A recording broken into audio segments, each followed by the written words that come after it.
Hey guys, it's Asia and Jared. Thanks for tuning in to another episode of Done with Adulting podcast.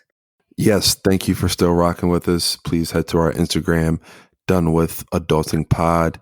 Follow us, like, comment, share, subscribe on the channels where you listen to, and tell a friend to tell a friend. Spread the word. Yes, leave us a review and keep tuning in. Let's do it.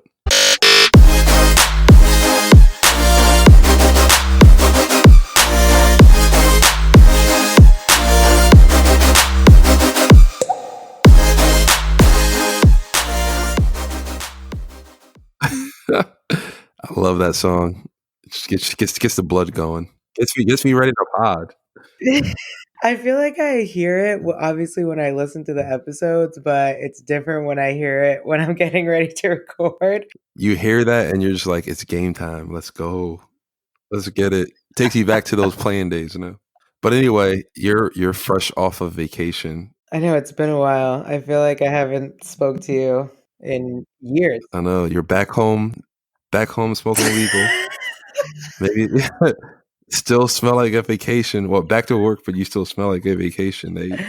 I am struggling to assimilate back to my normal life. I'm not gonna lie. So tell the people where you were and what you were doing. It looked lit.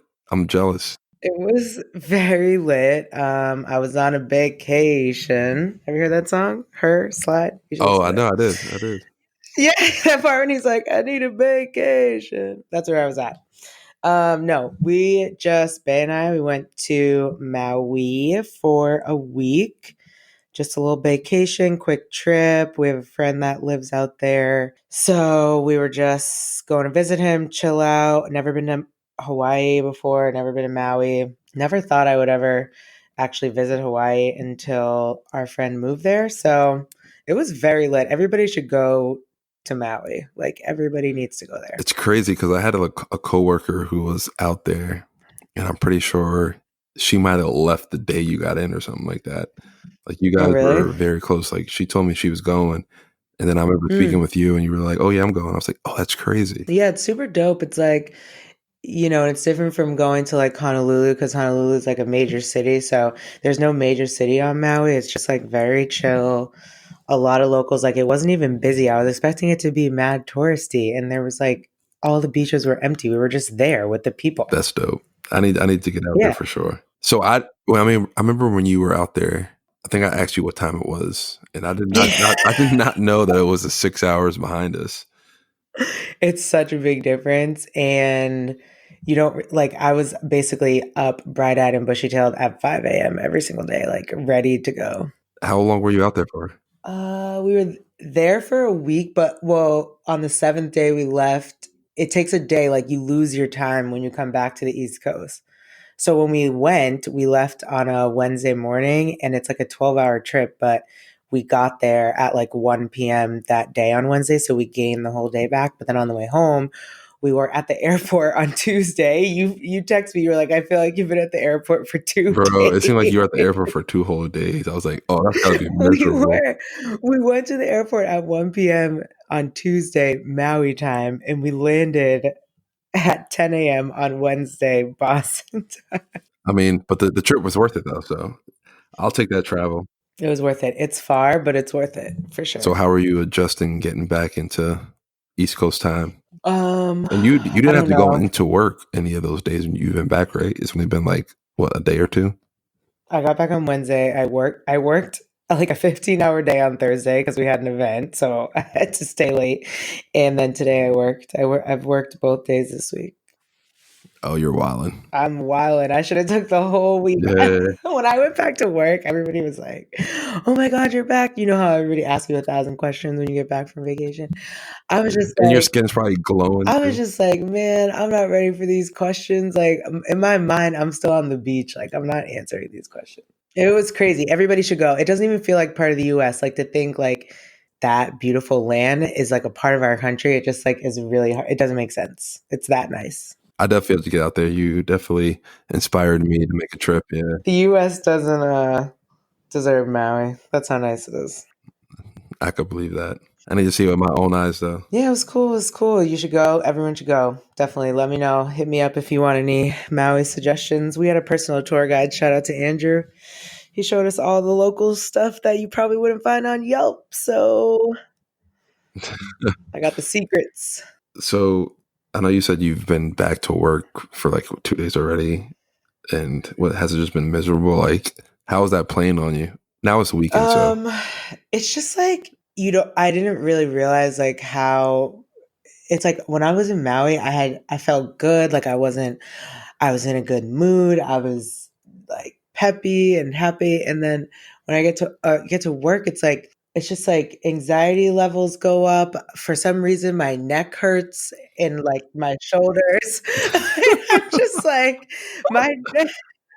oh, it's Yes. like the rain's coming. Wasn't that with your knees or I'm something? just like my neck did not hurt in Maui, but now all of a sudden my neck hurts. Like I've only been back in this chair for one day. I don't understand. I'm like, it's just It's that Boston air. The Boston air hits your neck, and it no. just I actually like the fall weather. It's just like I don't know. I just feel like when you go back to work after vacation or when you go to work any day of your life, as soon as you walk in the building, this just like ball of stress gobbles you up and just like takes you for hostage until the day is over. you're back to It's so responsibilities and whack. having to worry about Those are the life. days that make me feel like I said on the jobs episode when you wake up and you're like, do I really need this job? When I woke up on Thursday to go to work, first of all, there was a nor'easter here and I didn't have power. I woke up on Thursday morning, no power in my house. I had to get dressed in the pitch black. I'm just like, do I need this job? Oh Like, can I Jesus. just not go to this? It was so hard. Yo, that has to be crazy because you were literally just in like paradise, and then you come back home, and now it's just chaos and disaster everywhere. I just been looking at pictures, like I just been on my phone. I've looked at the pictures 7,000 times, like You're like, crazy. just take me back, take Oh me my back. god, daydreaming for real. You know what's the craziest part about it though? Football is so early there. Like, Oh yeah, I remember you were saying like it was like 9 o'clock, and you were watching football games. yeah. Well, we missed the 1 o'clock games because they were at 7 in the morning, and I'm just Oh like, yeah, I no, don't get it. I'm good. That was a no. And then the 4 o'clock games, like the Cowboys game, it was at 10:30, and we were at the bar at 10:30 in the morning eating nachos and like drinking mimosas. That's what's up. That sounds like And life it right was there. over by two. It was over by two, and then we went to the beach. Oh my goodness, that sounds like life. You a little pregame for the beach, watching football. Over by 2 p.m. I was like, I could get used to football being earlier during the day. So it was dope. Everyone should go. Definitely dope. But just, yeah, back to work. I feel like my stress levels are definitely back up on 100 when they were just down to zero on vacation. And it's like the end of October, basically. So that month is over. And I'm just like, now it's about November. It's the holidays. Like, the year's basically over, I bro. know that's wild. Like I remember last New Year's, I was like, "Oh wow, we got a whole another year." It's a wash. It's almost New Year's. It's crazy to think of. I know. I keep seeing these things on Instagram, like these memes, like, oh, there's only 80 something days left in the year, like before the new decade. It's going to be 2020. Like, don't wait to start your resolution. Start your resolution now. Like, now's the time to change yourself. And I'm just like, oh, I don't even do my resolutions when I do them in the beginning of the But year. now it's making you want to because when they put the word decade in front of it or whatever. So Yeah, now it's yeah, like yeah, yeah, yeah. It does. I'm just like, maybe I should do that plays with something. your mind a little bit. They throw these little words in there to influence you, get you going. It got me going for a second, then I was like, wait, there's nothing I can do between now and December So are you? 31st. Don't tell me you're getting anxiety from this or something.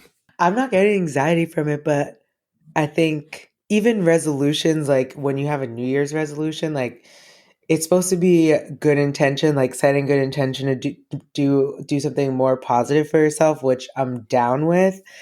But I think whenever I do that and start like try to go towards a resolution, that's when I get stressed out. Like It's no good. I read an article that said the millennials are known as the anxious generation. We're just the most anxious human beings in the world all the time. I have a lot to say about that. So Let's dive into What do that. you have to say about it? Like, it's basically saying we're the therapy generation. We're always anxious. We're always stressed out. We love therapy, which the article has like a negative connotation to it, which I'll post it, I mean, the internet, yeah, the internet always but I usually don't get what's so does. negative about that. Like, I feel like we're not more anxious than anyone else. We're just more vocal about it. Exactly, I agree, and I think that some people are saying they're anxious when they're really not, or that they're having anxiety when they're really not. How do you know? I don't know. I just feel like, just like even with like depression and things like that, like some people, I don't know. Say what you were gonna say. Are we going to get into it? No, I'm saying that people are feeling normal, like they're feeling anxiety or they're feeling anxious about things that they should be feeling anxious about, but they're making that seem like it's worse than what it is. Okay, that's what you need to elaborate on. What do you mean they're making it seem like it's worse than it is? So now this generation and everybody who you see talking about anxiety and things like that are just saying, "Oh my goodness, I have this huge anxiety problem." Blah blah blah blah blah. Like you should feel some anxiousness before you go up and make a huge presentation or before you go make a speech in front of 100 something people. I think people who are saying they have an anxiety problem aren't, they obviously know that's normal. They're saying they have an anxiety problem because they're getting anxious going into a grocery store, being surrounded by people in a grocery store. Like that's anxiety. Like that's something that someone wouldn't regularly be anxious about, like you're saying. Like some big thing, yes. But if you're anxious, like doing little things, leaving your house, going into the store. Some people are scared. Some people are scared to be around other people, and that feeling that they're feeling before that or before doing what they're about to do is the anxious part. But anxiety is it's not like a made up thing. It's Oh all, no no no! sometimes I'm you not can't saying that. control it. Like it's part of your, but it's part of your brain. So like sometimes people that have anxiety attacks where like you can't breathe and It makes you. you're, It paralyzes you. yeah, but they don't even know like what sent them into an anxiety. Like you don't even know what sends you into an anxiety attack sometimes. You're just like, I'm having a fucking A anxiety good attack. amount of people know what it is, and I just think it's minor. Maybe that's what it is. I just think it's minor. But my opinion obviously can't sway on what's actually affecting somebody. So, like you said, like I could think maybe just walking out my house is something minor, but to the other person, they can get an anxiety attack from doing that, and I can't say that's right or wrong. Right. That is the correct answer. But there was another part of the article that said 50% of millennials, and actually, interestingly, 75% of Gen Z, which are the babies, uh, lost their jobs due to mental health. How is that possible? They either lost their jobs or like left them due to like mental health reasons. I need some elaboration on that one. I don't know. So just like what you said earlier, that we're like this generation is the anxiety. I just think it's just overdiagnosed. Maybe that's what it is. I think it's overdiagnosed, Anxiety? or saying that people that this generation has an anxiety problem. So like for yourself personally, do you have an anxiety problem? I don't believe that I do. No, I mean I know people with that struggle with anxiety, so in comparison to knowing what they go through, definitely not.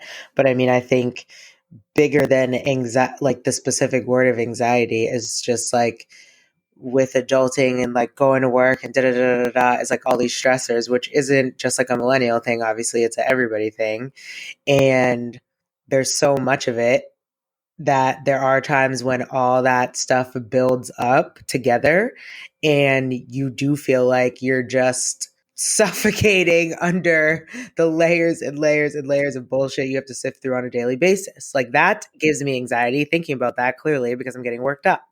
But I don't think that I have an anxiety, like I don't struggle with it the way that I know some people struggle with it. However, I do think that every person on, at least in America, should be in therapy. I strongly believe that. Why do you think that? I just think everybody could use it. Like even if you have nothing to be, you don't have depressive feelings, you don't have anxiety, like just the societal climate that we're in today, like there are literally mass shootings on a daily basis. Like we all need to be in therapy. Like that's like not normal. Anytime somebody goes through something traumatizing, like not normal, the fact that we're all at this point desensitized to mass shootings is the reason we should all like be in therapy. No, very desensitized to that, which is crazy. But you don't think that people use other outlets as like therapy, or find other therapeutic ways? Yeah, maybe. I think that's something that levels people out. So people don't have to go to therapy. I agree with that, but I also think I don't know, you have to be a certain type of person to succeed with in that way. Like if and it depends on what you're going through. Like if you're going through some shit that's like real heavy, it's like levels. It's like a scale, right? Like if you're going through something that's a 10 and you're like going to boxing, like that's cool because you'll get your energy out and some of your anger probably, but when you get home at the end of that, like you're still going to be going through your shit on 10. You know what I mean? Like you're not unpacking it. You're just punching. No, that makes sense. But no, I mean, I don't agree with you that 100% of people should go through therapy. But like, I don't think I'd need therapy. But I wouldn't be opposed to going to it, like checking it out and seeing what it is. I want to go to therapy so bad. But like, is it something that you just want to check out, or you think that is something that actually can help you? I think it's something that can actually help me, and maybe it's because I studied social work, so I have sometimes I like social work myself, and like I know exactly what my things are that I need to deal with. So I really want to go into therapy, but I think the challenge that I'm having, which I feel like maybe other people can relate to, is number one, it's expensive to go to therapy. And I don't have money like that. And sometimes your insurance doesn't always cover it, especially if it's not like something your Like, doctor yeah, prescribed you. Yeah. referred you to. If it's just like me saying I want a therapist, like that's unless you have like good ass insurance, it's probably not 100% covered, maybe like 50. And it's still expensive. Still expensive. The second thing is I am nervous about like Opening up. no, not opening up. Like I feel like if I find someone I like, I'll open up to them, but I'm nervous about not being able to find someone I like. I heard that it can take you 1, 2, 3 therapists like trials before you find someone that you trust and like. Yeah, that makes sense. And I would prefer to see a black female therapist, which is like a unicorn in Boston or something. Everything is a unicorn in And Boston. so those are like my barriers to receiving therapy right now. But the other thing is like, I don't know. I think if I start therapy, when you start therapy and then you start unpacking your shit, and then they're like, oh, let's pull this person into your session so that we can unpack that. And like, I think that, Oh, do they do that? I didn't even know they did that. yeah, I thought it was just you and that person, you and the so it therapist. depends. It depends on how far along you get. They don't do that right off jump. But like when I was doing therapy as a social worker, yeah, if there was like somebody in the person's life that was important to them, but they were having issues with them, you like invite the person to a session or whatever. And I just know that the people that they were going to invite to mine aren't ready for that. So I feel like people call millennials the therapy generation because I think, especially compared to our like Our parents and the generation before us. yeah, what the hell is it? Baby boomers. Like, what the hell are they called? They don't. They've never talked about therapy like that, really. And millennials are like very open about the So topic, yeah, which is a maybe good that's thing. what it is, because I guess growing up, I really didn't. I mean, you heard of anxiety and being anxious and things like that, but like now it's getting just blown up. Even like depression, there's more awareness on it, and even therapy. Like a lot more people have more information on therapy and those other categories. So maybe it's just that the generation before us was going through the same exact thing. They just didn't talk about it as freely as we do now. So now we see it more often and more prevalently. And I think like circumstances were different. Like maybe our parents didn't have the time to deal with their anxiety or depression or whatever, or like When you're talking about the generation above us, are you talking about like Black generation? Because that point that you bring up is like even for the black culture in general, like therapy and all that anxiety, depression is like such taboo topics. I'm pretty sure every single person in my family, I mean, I just said this about everybody in the world, but I think every single person in my family could use some therapy. but no one would ever say that out loud to anybody. Like no one would ever sit someone else down and be like, I really think you should get some help. Yeah, Like, because what? No, they just be like, you better grab that Bible and go to and your pray. room and pray. No, I agree. There's definitely people in my family who can go through it. I mean, I probably can go through it, but I'm telling myself like I don't need to go through therapy. Like I'm perfectly fine without Right, it. right. But that's just like But a like, why barrier. do It's you like a think barrier, I that? guess. Like you don't want to you don't Why want do to you make think you're perfectly fine without it? because I've made it 28 years of life without it, and I'm perfectly fine and Yeah, but happy. think about how much better. Think about how much better. Like, you could unlock the key to the unknown Jared. Like deep That down. sounds kind of crazy and scary. So I don't know if I even want to do that. Like I'm happy in the space that I'm in now. If this is something, Well, that's if there's good. something more than this, if there's something better than this, do I really want that? Do I Okay, really want that? You know what I maybe mean? maybe you don't need therapy. But I think that's something that like maybe us as Black people, that's we put that like barrier, like oh, if I go through therapy, I'm weak. I mean, it might just be looked at as it's just looked at negatively. It might look at as a weakness. And I think like systemically in Black culture, like back during segregation, they must have we must have had so much anxiety and depression. Like we were really getting. Exactly. That's what I don't understand about now. Like everybody, it seems like everybody's depressed now. I'm like, I don't know. I think there have been generationally times that are as bad as the ones that we're in. Of course. But back then, like people didn't have the luxury of being depressed. Like we were poor. We were just trying to like work and get by. We were systemically disadvantaged by slavery. Like we don't have Black people do not have time to be anxious and depressed. Like That's the time. That's the time where most of the people should be depressed and anxious. Right now, your life is beautiful. Certain people, I'm like, bro, what are you depressed about? I know, obviously, you don't know everybody's story. right. You don't know everybody's story. You don't know what somebody's going through, like in the like behind the closed doors, things like that. But sometimes, like I've literally seen people. I don't know. Maybe this is like a thing. Maybe you can give me some knowledge on me. I'm just ignorant. But like, if I break up with a girl, with my girlfriend, or if I get a divorce or something, and then all of a sudden now I'm depressed and my life is just miserable. Like, I know that's a thing, but I don't know. I don't know if I agree with it or not. It's not that I can't agree with it or not, but I don't like the feeling of it, I guess. I don't know. I think it's important to remind ourselves that depression is a literal, like, your brain looks different under a scan. Like, your brain functions differently. It's not like this person, maybe something triggered them going into a depressive episode or state, but your brain works a little bit differently from everyone else's. So there might be times where like, you're looking around you and you're like, I know I shouldn't be depressed, but for some reason I can't get out of this. That's what people are really going through when they're going through depression. It's not like I have nothing, I can't do anything. It's like sometimes it's really like I have everything and I still feel like shit. This is making me even more depressed. Like imagine you have everything you want in your life and you still feel like shit every day. Like you don't want to get out of bed and you can't figure Oh out no, why. I mean, I believe that's the thing, and I believe that's happened multiple times. This is a tough topic to unload, to unpack. It is a tough topic to unpack. And I think last time we said we wanted to get, if anybody wants to be our resident therapist, done with adulting therapist, please DM us. Because I could use some, 1 hour here and there. Oh, do you know anybody that's used like apps, therapy apps? That's the thing now. That's the millennial thing. No, don't. You can like text therapists through the app, I guess, and like video chat them.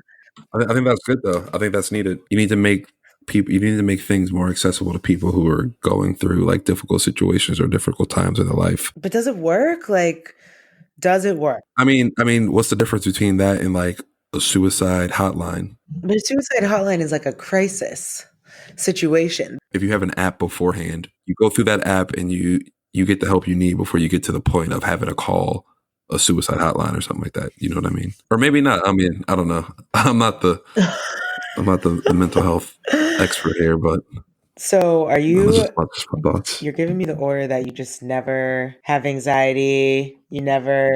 No, I have anxiety, but I feel like I have anxiety over things that I should have anxiety over. But I mean, even playing sports, like there's been times where like I feel like my legs locking up because I'm just so anxious and nervous about the game or about the event that I'm about to Mhm. compete in. But then once I'm in there, all of that just rushed out of your body Mm. and you had to go perform. You know what I mean? Like that didn't happen with you playing basketball. Like you were never anxious before a game or something, I or I think it's weirder or more strange if you're going into something that's important to you or means a lot and you're not nervous at all. Even if you're well prepared for whatever it is, you're still going into this moment and it means that much to you. You're going to be anxious and nervous about it. Yes, I agree with you. I think that I definitely experienced that during my high school basketball career. When I got to college, I think that sometimes the devil's advocate to what you're saying is sometimes what people are going through outside of that big event or that big game is causing more anxiety than that. Like it makes that big event or big game feel like nothing. So even though I'm lacing up for a big game, I'm my mind is thinking about something else. I still performed in the game because I show up to perform, but that might not be the biggest anxiety causing thing in my life at the moment. Does that make sense? I mean, somewhat. Okay, I'll just give an example. So we're just going to really open me up like a book here. Hey, this is therapy. Oh, we said this before. This is our therapy. This is the therapeutic ways that we get things I out. mean, I already have personally unpacked this, but I'm happy to share. When I was in college, you knew this, but my dad was very sick and he would come to the games, but it was like a very hard task. Like he had to roll his oxygen tank into the games and he had to find a handicap spot and then make sure he got in. And so like, but when all that's happening, like him transporting himself to the game and making sure everything's all good, like that's when I'm in my warm-ups and lacing my shoes up and I'm in the locker, I'm getting ready to run out. And so my anxiety in the locker room before we run out onto the court isn't necessarily about the game that's about to happen, but it's like, please, God, let this man have made it into the gym. Yeah, making sure that he's all set and good. And even during the game, like at that point, anything could happen. And unfortunately, he did end up passing away. But that was why I was so anxious because I'm like, all right, this is serious. But clearly, like he was a G and still came to all the games and it was fine. But I'm just saying, like, so during those times in my career, like I was not getting anxious about games. I really could have cared less about the games. I'm not gonna lie. No, I So get I you. think that some people like who hopefully can relate to that, like whatever they're, even if it's work, like because I feel like work stresses people out a lot of the time too, and your image at work and doing the right thing and getting promoted and going up for promotions, like that can definitely cause stress and anxiety. But if there's But I something, think those things are supposed to though, because like that's what your livelihood depends on. yeah, but it's just a job. That's why I tell Yeah, myself. at the end of the day, yeah. That's what I tell myself. And that's why I'm like, I want people to be able to deal with their anxiety and stress however is the best way that works for them. But like sometimes you really have to take a step back and be like, this is just a job. Like if I got fired from this job or left this job, like yes, I would struggle, but like who do you have in your family or in your circle that's like someone will be there for you? You know what I mean? Like And you'll be able to find another job. yes, like it's just a job. I don't know. I think people that let their jobs get them to that point of like stress and anxiety. Hey, the 50% of millennials who are like whatever that article said, quitting their jobs because of stress, like more power to you. Like just quit that bitch. Yeah, that's tough though. That's tough though.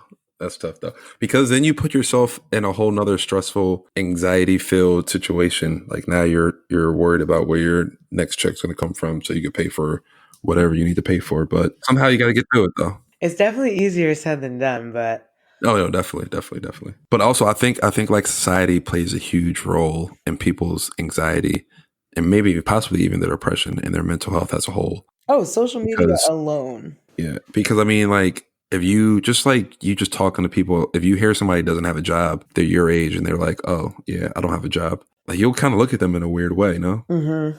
So just the fast paced society and how society looks down on people, I think that does play a huge role in people's like mental health and their anxiety or even possibly their depression, Mm-hmm. which is terrible.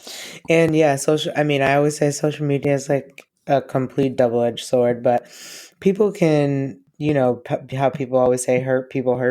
Like people who are Oh, big facts, going big through facts. things just get online and start acting. wild. And then you're just triggering other people to go through things. Like, what's that shit called? Cyberbullying? For me to be devil's advocate, get off of social media then. Just turn it off. If somebody's bullying you on your phone, how about you just turn it off? If you're getting bullied online and things like that, just get offline. That's me being devil's advocate, though. That's not me saying that. But That's like, me being devil's advocate. it doesn't solve the problem. Ever since like this whole presidential thing happened in 2016, and then Trump's been president, I've noticed that there's adults out there. Not that it's on Trump's side, or it could be on the other side, or whatever. It's just like people online now are crazy. Like these are grown adults who spend a good amount of their day just online talking crazy. And I'm like, I thought this was a kid thing, but Yeah. no, it's adults. It's everybody. Yeah, you're right. You got that, but I mean, he's the main one. They're just following the freaking leader of the free world. Oh my god, that makes me nauseous. I like can't even think That's about. some anxiety coming through right now. Yes, I just got anxiety on 100. A psychopath is ruling the country. Everyone needs therapy. Everybody needs therapy. Hold on, I just want to say this again. Like this whole episode is going to be this obviously about mental health and things like that now. But the views that Asia and I are speaking to, like we're speaking to from our opinions, looking into everything else. So if you're hearing this, don't think that we're attacking you personally or anything like that. Like I honestly think that mental health is a huge problem right now, and that we should talk about it more. It should be an open dialogue in regards to it, so people get the help they need and people get more knowledge on it. Yeah. Like I feel like I'm not 100% knowledgeable on depression and things like that, but speaking with people who might be going through something difficult or might be depressed, that will be able to help me out. Or just just check on people, I feel like. Oh, big facts. Even if you don't know, like Jared, you're saying that you could definitely learn more, and that's dope because we definitely are going to learn more. But you don't necessarily have to know all there is to know about depression to like know when like someone that you like your friend or your family member is like off. You know what I mean? Like, Yeah. Or even, not to cut you off, but even the people who don't seem off, yeah, like just check there's in. people out there who have been perfectly fine. Even like you might think like your strong Mm-hmm. friends, like, oh, this is my friend. She's the strongest one out of the bunch.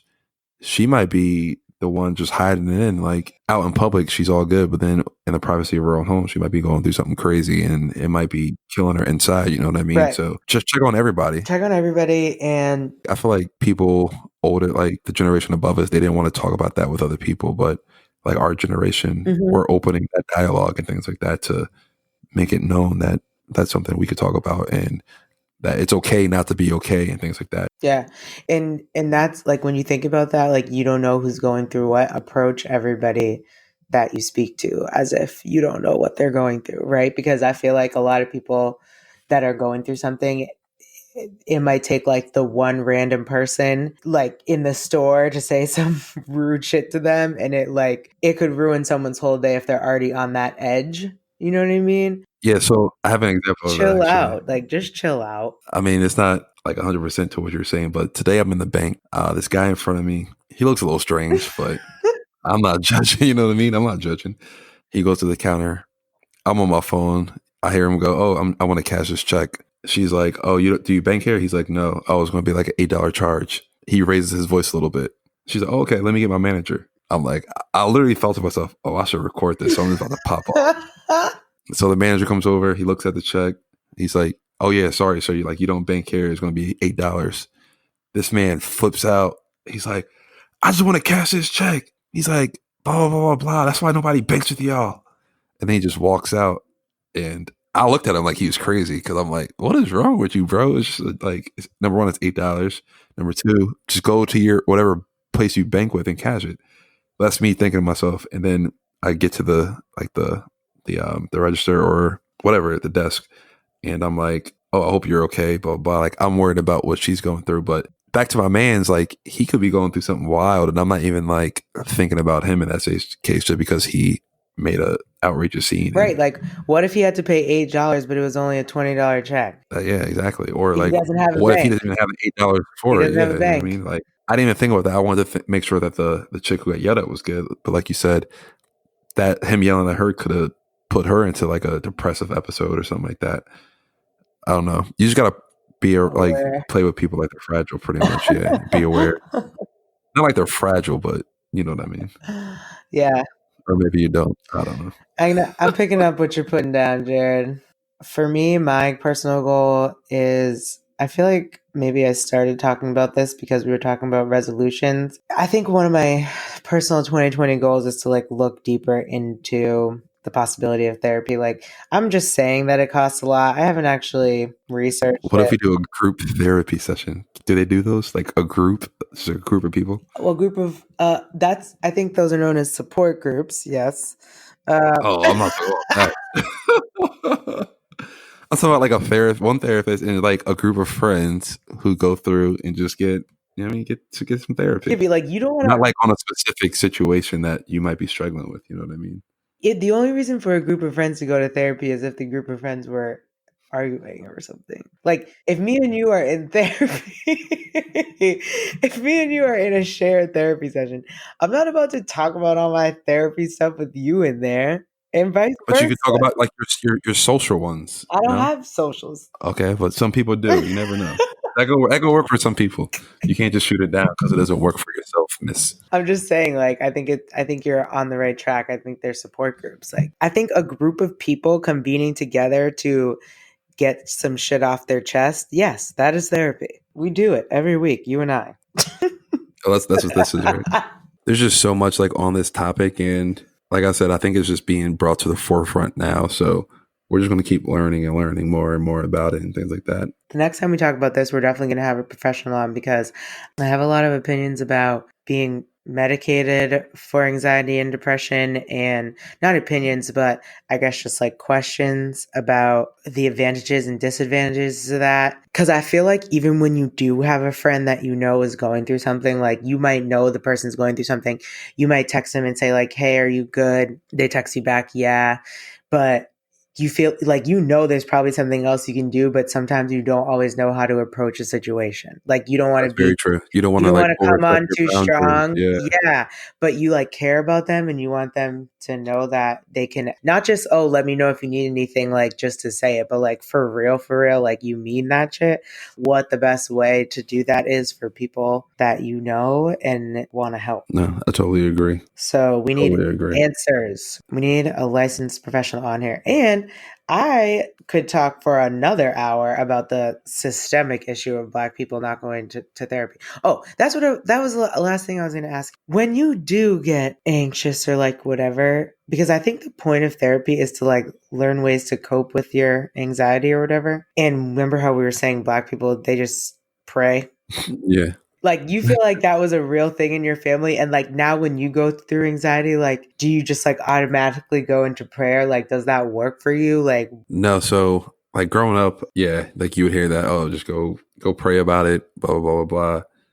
Oh, we'll think about it or talk about it in church, yada yada yada. But now, I mean, me personally, I think that what works best for me is for me just to face that and get it over with, or face it and handle it up front. mhm. So like say if it's about me doing a speech or whatever, I'm gonna be anxious. Like it might be a week away. I'm still gonna be anxious about it, but I can't wait for that day just to get it over with. And that's, I guess that's me facing it, is me actually going to attempt it. Right. It's tough though. It's tough because obviously everybody's wired different and it affects people differently. So, and it depends what you're anxious about obviously as well. So there's just so much behind this topic. It's crazy. I think as a race, African Americans historically don't seek therapy, specifically African American men. And I think that that has a lot to do with, you know, if you don't, like you said, if you don't get help or if you don't know how to deal with what you're going through, you're going to turn to other ways to cope with it. And sometimes those are positive ways and sometimes they're not positive ways. Like, I think all that is tied in. It's true. People that share stories about having a parent who suffered from alcoholism or drug addiction, like that likely stemmed from that person going through depression or anxiety and not having any way to deal with it. That is a huge issue, I feel like, in African American culture. It's just like a cycle, a circle of going around a circle. And I'm not going to lie. I mean, I believe in God. I don't necessarily believe in religion and I pray, but sometimes you need more than that. No, so true. And that might, like you said, that's how like some people cope with it or deal with it. Like they might head towards the bottle and that just takes away their anxiety. and it makes them able to do whatever they were anxious about easier, or it Right. gets them through what they were going through. Hmm. I don't know. I just know. I don't know how it felt, like you were saying earlier about getting somebody on because you have a lot of opinions on it. I definitely don't like the idea of people just like popping pills to fix something like that. I don't think that's something that's helpful. But then again, I've never done it, so I don't know. But I do believe in science, and I do know people that do take medication for their anxiety and testify that it is helpful for them. So I think that there is some benefit to it, literally as it relates to the biology of the brain. The medicine, Yeah, but I need more information. Maybe we should just have a doctor on here, we could find one. like a full blown somebody. Oh, that's the other thing. I want to also say, like, if anybody does have recommendations, or this is a personal request, sorry, I guess I should have prefaced that. If anybody has recommendations, therapists that you like, or even like healthcare institutions that you feel like provide good therapy services, feel free to drop them in the DM for you, girl, because I'm about to get my therapy on. I'm gonna tag along, not in your session, but Oh, you're gonna go? You're gonna do one? I'm gonna. I mean, I'm not opposed. I think you should try it. I think you'll be surprised. I'm hoping that's what happened to me. I'm hoping I go into therapy reluctant and nervous and unsure, and I walk out surprised, feeling like, wow, I could really be a better version of myself if I just deal with this shit that I've just been putting off for 10 years. Nah, I feel you. Actually, now that you said it, I'm gonna look into it. I'm gonna do it. We'll both do it and report back in. Yeah, I actually think that's a good idea. We should go, both of us, in our individual rights, and then have the guest on, the doctor, and then we can testify to our therapy sessions and learn more at the same time. Yeah, then maybe we can have people like submit anonymously any questions or things that they might have, and we can have our guest answer those or get some Yeah, yeah, advice yeah. for a certain situation that somebody might be going through. Oh, yeah. You writing this down? Yeah, I'll type it up after. But now, seriously, if you're listening to this and if you're going through anything, like it's okay for you to seek the help that you need. We want to make sure that everybody's mentally well. That's something that we should ask people more often, I guess. It only takes one traumatic event to really flip your whole shit upside down, let me tell you. And maybe that's what it is. Maybe that's like what's crazy to me, because I feel like, can one event just do that to you? Like I can see if Absolutely. it's something like something extravagant. Yes. I think anybody who's ever like, you could go to therapy, you could seek therapy for the loss of literally but like grief alone. But how does that put you into depression? It's not about depression. It's just like, I know people who've been depressed because they lost somebody, things like that. I just like, how? sometimes it's not about depression. Like I lost my dad, I lost my grandmother, I've lost a cousin, like I've lost several people, I've lost friends. I'm not depressed every day over those losses, but I definitely move different and operate different. I'm not the same person that I was before those losses. Every day like time goes by and things get better, and then whatever, like you are, I guess, as a whole better. Like you're surviving. You're not crying every day, but at the same time, you're not the same person that you were before that happened. And so those things come out of me in situations that are not always appropriate. That, I guess, now after an hour, I've reached the point is why I am seeking therapy. So yeah, even like another aspect of this is even like PTSD. Like earlier you were talking about like somebody going through like a crazy scenario or event in their life. Like PTSD is real. Facts. Like imagine just growing up in the hood and just seeing like everybody around you being shot and killed. Like that's That's what crazy. I'm saying. Like you walk everywhere, like looking over your shoulder and things like that. Even like people like veterans coming back from like their military service. Like That's how I know our parents and grandparents need and needed therapy. Like y'all, a lot of y'all were in the war. You were in I know people who were in the Vietnam War, the Civil War, the damn the Civil War. the Civil Rights You know people Movement, still the alive. Civil Rights Jared, the Civil Rights Movement must have caused PTSD for people, and you cannot tell me it didn't.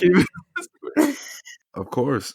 Getting hosed down and like attacked with dogs. Yes. I'm about to say the Civil War. Wait, who you know still in the Civil War? Like, whoa, is some ghost out there or something? Like, what are you talking about? I didn't. I meant to say the civil rights movement. I was like, I was going with you at first. I was like, wait, she can't mean that, right? Like, I meant to say civil rights. I can't breathe. nah, but civil rights, nah, for real, people do have PTSD about that, and you still see them like showing signs of that, like how they act towards other people. You know what I mean? Hell Like yeah. that's a real thing. A real thing. Old people just be saying whatever the hell they want. They're stuck in that time. They be out here talking crazy. But no, but like even like watching things on TV, like you were talking about earlier, like mass shootings and things like that, and how we're so like desensitized now. Like that PTSD is going to be real for everybody seeing stuff like this. Yeah, those kids in those schools. One of the kids that was in a victim of one of the shootings. Remember the other classmate, like a year later, killed herself from Oh like yeah, survivor's guilt. I think that was in Florida. Yeah, that was Florida. That's crazy. Like that is insane. But that's why we're here. We're here to tell y'all that it's okay. Go get some therapy. Go get some help. Check on your friends, man. Yeah, Asia's a big proponent of going to therapy. So if anybody's listening has ever even done therapy or went through something like that, let us know. Let us hear your Give me the experiences. pros and cons. Give me the pros and cons. Someone give me the real rundown before I take this leap in my life. Not to segue too crazy, but let's get off of the the mental health thing. Who do we have making moves this week? Oh, yes, let's switch it up. Much more positive. Millennials making moves. Positivity. I like to end every episode with a little positivity. Okay, Millennial making moves. This week we have a fan favorite. Yeah, I cannot stand you. We're Yeah. the fans, and I think there might be some Stonehill fans out there as well. I just noticed that we've been shouting out a lot of Stonehill people, but I'm sorry, we're lit. Yeah, everybody who listen like, yo, Stonehill, what's that? F that. You know what I mean? Like, Only the last person and this person. The other people weren't Stonehill people. Anyways, her name at Stonehill was Pammy B. Now she's going by her more professional entrepreneurship name, Pamela. Um, or her real name. yeah, that is. Her government I name. guess that is her government name. I like Pammy B though. That's my girl. Anyways, Pamela Barty. She is known to us as Pammy B. Those of us who are her friends, but she's an entrepreneur. She's truly a millennial making moves. She owns a company called the Mosh Group, which is comprised of real estate development, construction, and brokerage. And on top of that, she's about to launch a blazer line called B, just the letter B, in 2021, which is super dope because I love me a good work boss bitch blazer. And I already know those are going to be fire because I just always remember seeing her in Blazers. So I already know she's about to come with some Fire. fire for those. Yeah. Fire. But now, other than that, she's also been working in real estate for, I think it's like the past 7 to 8 years now. It was actually Massachusetts' youngest female general contractor. And then even in addition to like everything that we named so far, she also obviously volunteers. YMCA is one of the spots that she frequents the most for volunteerism. And she's I always see her on LinkedIn, like speaking at different events and things like that. So she's definitely getting her face out there, getting her brand out there. Make sure you follow her at Pamela_Barty. It's PAMELA_BARDHI. Or you can hit her website at www.pamelabarty.com. We'll make sure to have all of her information on the Instagram in the show notes so you guys can check her out. Yeah, per usual, we'll drop her handles in the show notes. We'll also put them on our website, www.donewithadultingpod.com. There's actually a page on there that you can see all the people we've shouted out so far. If you missed anybody or you're just trying to remember who we talked about a few weeks ago, head over there, get that information. And yeah, we're happy to shout you out, Pammy. You're dope. Keep doing your thing. Pammy B. She also was a DJ in college. She was still in the parties. And a lit DJ one Pammy B. too. Yeah, for She's sure. a woman of many trades. She's super dope. She wears many hats. She's super, super, super dope. And yeah, I was actually going to say, I see her on LinkedIn all the time too. I think my favorite thing is that she's doing all this and making a name for herself and like teaching others how to do the same for their wealth too. So she's a great person to have in the room if you need somebody to come talk to you about entrepreneurship and those types of strategies. So she's lit. Okay, well, this has been another lovely episode of Done with Adulting Pod. Jared, well, what do you think? That was intense. It was an intense topic. Well, hopefully we didn't lose anybody there with the intensity. So, if you did like this episode, please please talk about it, share it with other people, let us know that you liked it, write a review, click the 5th star on the pod, subscribe. What else? Yeah, just come and just give us some information on, especially at this topic. Like, we want to hear from you guys. Your opinion matters to us. We want to hear how we're doing, any topics that you might have, or even if you want to talk about this topic, feel free to hit us up. Make sure you follow, like, share on Instagram. We're Done with Adulting Pod on the Insta, so leave a comment. Let us know some therapists that you guys like, so we We can go need check it. them out. Yeah, get our therapy on. Let's get our therapy on. We'll let y'all know how it goes. Deuces.